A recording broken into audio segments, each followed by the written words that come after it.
They say the Witch of Hollow Hill can curse anyone who dares approach.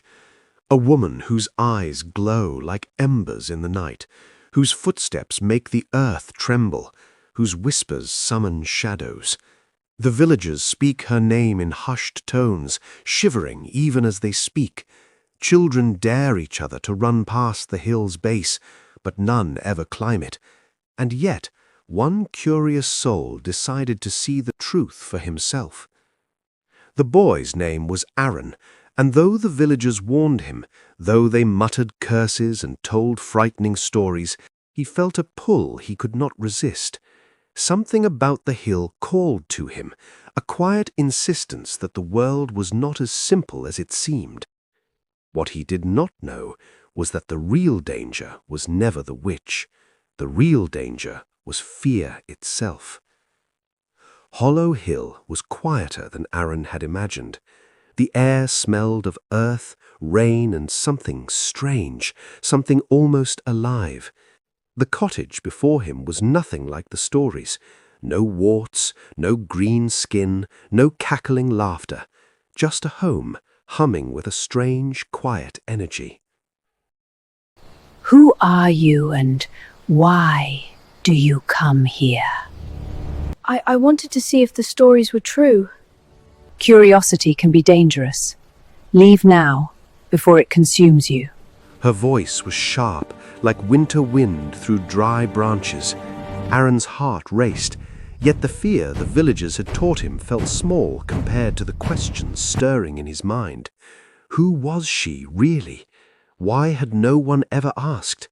And so, a fragile truce was formed. The witch allowed him to stay, but every glance reminded Aaron that he was a visitor in a world few dared to enter. These herbs are not mere plants. Each one can heal or harm. Each one is a choice, a power, a responsibility. Magic is not for the careless or the impatient. But the villagers said you curse people, that you bring misfortune. They do not know. They see only shadows and assume evil. My so-called curses protect them, from wolves, from sickness, from forces they cannot see. But fear makes them blind. Days passed. Aaron learned the subtle language of the forest. Which mushrooms could soothe pain, which stones could shield from danger, and which spells could make the trees bend to hide a path. And every lesson came with a warning.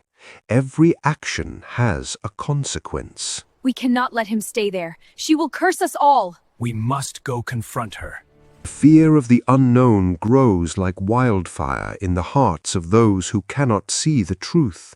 They were ready to march up the hill, torches in hand, believing in lies that had grown taller than the trees themselves. Remember, Aaron, courage is not the absence of fear. It is the understanding of what must be faced. The world is full of shadows, but even in darkness, there is light if one knows where to look. And then the darkness they feared arrived, not in stories, not in whispers, but in reality. The real danger was here, and suddenly the witch's magic was not a rumor. Aaron, take the amulet. Focus. Remember what you have learned. Together they moved like one mind. Every herb, every spell, every whispered word became a shield. What the villagers had feared as evil was now the only force standing between them and disaster. It was not brute force alone, but knowledge, patience, and understanding that won the day. Shadows were turned to light. Fear was confronted head-on. And in that moment, the truth could no longer be denied. The witch's magic was never evil. It was protection, wisdom, and care in forms they could not yet understand.